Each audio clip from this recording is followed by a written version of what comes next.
দেখুন নমস্কার, রমার রান্নাঘর থেকে স্বাগত বন্ধুদেরকে। বন্ধুরা দেখুন, আজ আমি যে পালং শাকের যে গোড়াগুলো হয় এগুলো তো শীতকালে চচ্চড়িতে সব রকম চচ্চড়িতে মিশিয়ে দেয়। যেহেতু আমি ওপরের অংশটা দরকার ছিল বলে পাতাগুলো আমি নিয়ে নিয়েছি, এই গোড়াগুলো ফেলবো না বলে এই গোড়াগুলো দিয়ে চচ্চড়ি করব আমি, ছ্যাঁচড়া যেটাকে বলতে পারেন আপনারা। এখানে আছে দেখুন, একটা ঝিঙে কুচোনো আছে, এইভাবে একটা ঝিঙে কুচোনো আছে, 4 ভাগের 1 ভাগ বেগুন কুচোনো আছে, একটা আলু দেখুন ডুমো করে কাটা আছে, কুমড়ো আছে 4-5 পিস এরকম ডুমো করে কাটা, পটল আছে এখানে দুখানে এইভাবে কাটা, কাঁচা লঙ্কা আছে 5 থেকে 6টা, মাছের মাথা আছে, বড় মাথা আছে যেটা হাফ করা আছে, এতে নুন হলুদ মাখাবো, নুন হলুদ দিয়ে রেখেছি। এখানে হচ্ছে উপকরণগুলো হচ্ছে কি কি মশলা দেবো দেখুন। আমি এখানে আদা আর পেঁয়াজটা দেবো না, এখানে আছে রসুন আছে হাফ চামচ, লঙ্কা গুঁড়ো আছে 1 চামচ, জিরে আছে 1 চামচ, হলুদ আছে হাফ চামচ। আমি সাদা তেল দিয়ে করব এটা। আর এখানে আছে নুন আছে পরিমাণ মতন, আর চিনি আছে পরিমাণ মতন। আপনারা আমার সঙ্গে থাকবেন বন্ধুরা। মাছের এই মাথাগুলো আমি ভাজা বসিয়ে দিয়েছি, মাছের মাথাগুলো ভাজা হচ্ছে।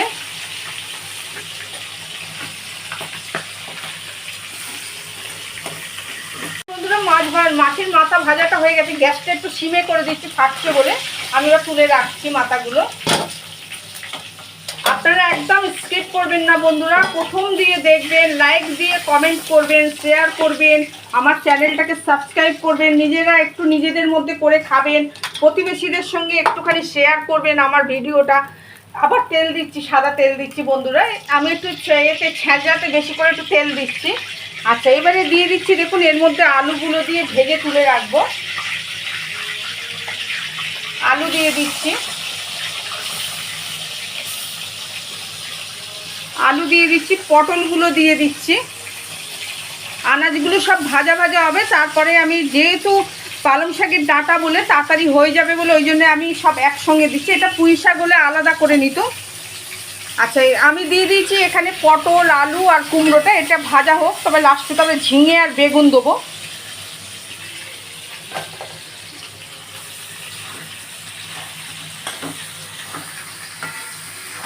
আলু কুমড়ো পটলটা আমার ভাজা হয়ে গেছে, আমি এবার তুলে নিচ্ছি। মাছের যে মাথা ভেজেছিল সেই তেলের মধ্যেই তেল দিয়ে ভাজলুম।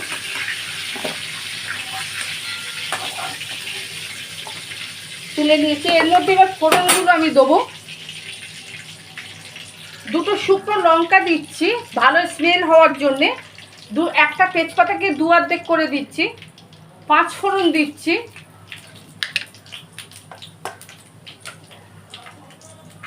যেহেতু বেগুন আর ঝিঙে নরম বলে যার জন্যে আমি এইগুলোকে ভাজলুম না, এই ফোড়নের সঙ্গে দিয়েই আমি ভাজবো একদম মশলা দিয়ে টিয়ে।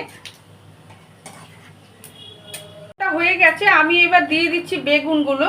এই 4টে বেগুনের কুচি দিচ্ছি, অল্প করে একদম চচ্চড়ি করছি, একটু একটু দিতে দিতে অনেকটাই হয়ে যায়। বেগুন দিয়ে দিব। আচ্ছা, ঝিঙেটা দিচ্ছি, একটা ঝিঙে যে দেখিয়েছিলাম ঝিঙেটা দিল।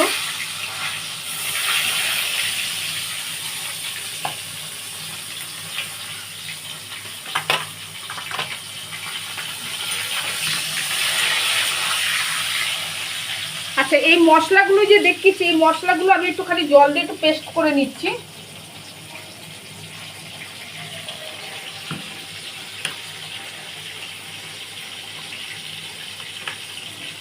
ফোড়ন দিয়ে যে বেগুন আর ঝিঙেটা দিয়েছি ওটা ভাজা মতন হয়ে এসছে দেখুন।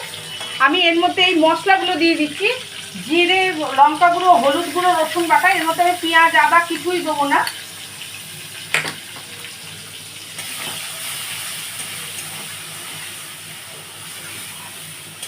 আচ্ছা, এর মধ্যে আবার আমি এই আনাজগুলো, মাছের মাথা সব দিয়ে দিচ্ছি। এই শাকগুলো যে গোড়াগুলো ছিল এতে পালং শাকে সেইগুলো দিয়ে দিচ্ছি এর মধ্যে। কাঁচা লঙ্কা দিয়ে দিচ্ছি, 4 থেকে 5টা কাঁচা লঙ্কা দিচ্ছি। নুন দিয়ে দিচ্ছি পরিমাণ মতন, যেহেতু মাছে নুন মাখানো ছিল বলে।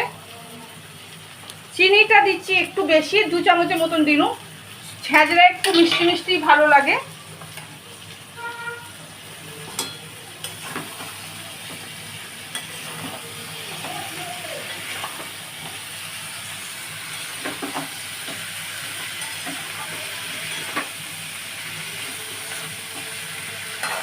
রকম সবজি দিয়ে এবার আমি চাপা দিয়ে দিচ্ছি। এটা একটু ধিমে আঁচে হবে। আঁচে দিয়ে যে ছ্যাঁচড়াটা বসিয়েছিলাম সেটা হয়ে গেছে। এই যে আমি দেখাচ্ছি, দেখুন।